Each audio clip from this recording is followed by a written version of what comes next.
আমাদের বরগুলো জন্মদিন, বিবাহবার্ষিকীতে গিফট দেয় না, তারা আমাদের ভ্যালেন্টাইন্স ডেতে গিফট দেবে? তাদের কাছ থেকে আমরা একটু বেশি আশা করে ফেললাম না? মানে আমরা তাদের থেকে একটু বেশি চেয়ে ফেললাম না? তারা দেবে কি করে? তাদের তো এই সমস্ত দিনগুলোর কথা মনেই থাকে না। গিফট দেওয়া তো দূরে থাক।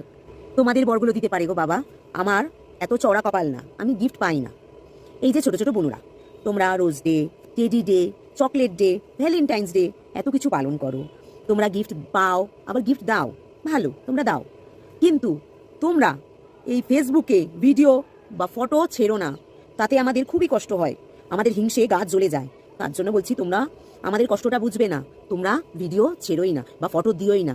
এই সমস্তগুলো আমরা দেখে আমাদের গা জ্বলে, তাতে আমাদের কিন্তু সংসারে অশান্তি শুরু হয়ে যায়। কি বলবো, কারণ আমাদের বড়গুলো তো rose day, teddy day, chocolate day, হ্যানা ডে, টেনা ডে, ভ্যালেন্টাইন্স ডে কিছুই পালন করে না। তাই আমাদের জীবনের কষ্টটা কাউকে বোঝানো যায় না। আমাদের মতো বাড়ির বউদের জীবনের যে কষ্ট, সেটা একমাত্র আমরাই বুঝি, তোমরা বুঝবে না। ঘরের বউদের দুঃখ তোমরা কোনো দিনও বুঝবে না, বুঝলে?